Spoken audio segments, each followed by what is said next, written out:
Or you'll introduce yourself. This is Sagar Maharaj. He's a grand disciple of Srila Prabhupada, a disciple of His Holiness Indradyumna Swami. And obviously he, like all of us, has deep realizations of Srila Prabhupada's mercy, and therefore he's dedicating his life as he is. Thank you, Maharaj. Of course, being a young devotee, I never had an opportunity to meet Srila Prabhupada physically, but as Parvida Prabhu was mentioning, that Srila Prabhupada is affecting everybody's lives, regardless of his physical absence, he is always here. And I'm coming from Russia, and Srila Prabhupada came to Russia only once in early 70s. And I'll quickly refer to this story because it's connected to my life and what happened to it. Because Srila Prabhupada was really shocked having experience of Russia.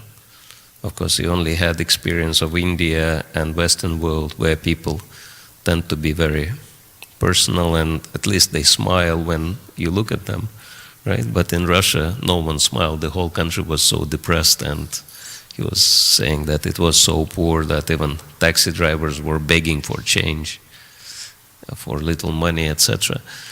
And everything was so full of,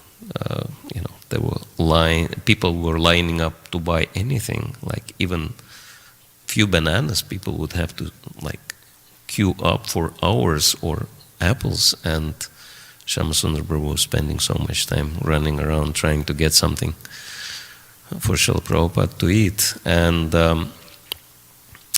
then they were going to the walk, and Prabhupada saw a huge line at the Red Square. He was asking what this line is for, and then Shyamasundar Prabhu found out that they were not selling anything. It was the line for people to see Lenin's dead body in the mausoleum, and Prabhupada was saying, what they want to see the dead body for?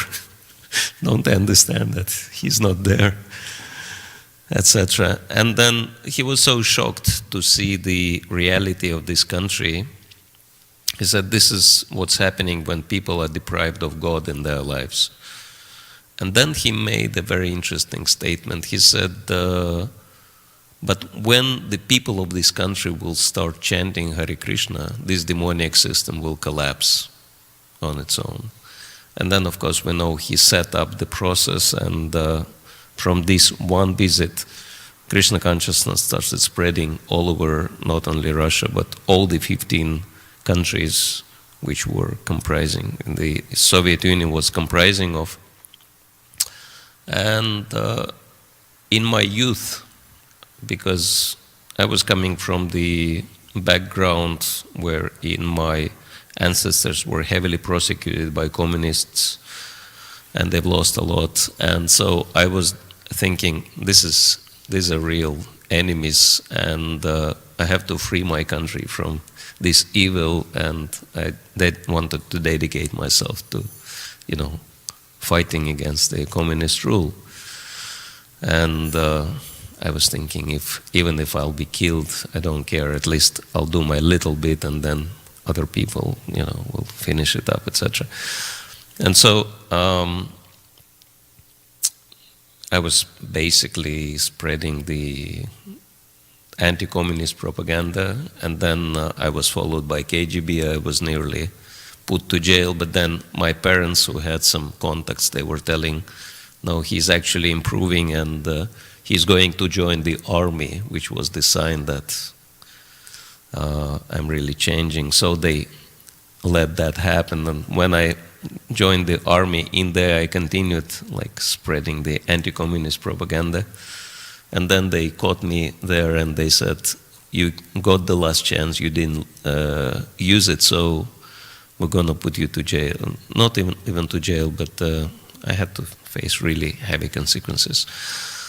And I was quite nervous. And actually, at that time, I already knew about Krishna. I was really praying to Krishna, please help me, I don't know what could happen, but I wouldn't want to go through all this. And then at the time when they were about to, start a trial case against me, the change happened in the country. It was 84, and suddenly, out of blue, the two political leaders of the two Soviet countries, Gorbachev and Shevardnadze, they decided, okay, we don't want any more communist system, we're going to go back to democracy. And they opened it up, and people started speaking openly about all the faults of the system. And they couldn't prosecute me because what I was speaking, the whole country started speaking, and so they had to drop the case. And this was really like a miracle for me. They were about to finish me up, but then they kind of collapsed. And I didn't know back then why it happened, but then later I realized, because Srila Prabhupada, he set the process when people started chanting Hare Krishna in the country. And so 13 years later, because so many devotees started chanting Hare Krishna, Krishna just organized this political change in the country, which actually saved my life. I would not actually be alive, because the kind of punishment they wanted to put me through, I wouldn't survive. But then I've realized that I actually owe my physical life to Srila Prabhupada. Because of Srila Prabhupada, I'm still alive. And so I thought, it would be fair if I dedicate my life to serve him and Krishna. Hare Krishna.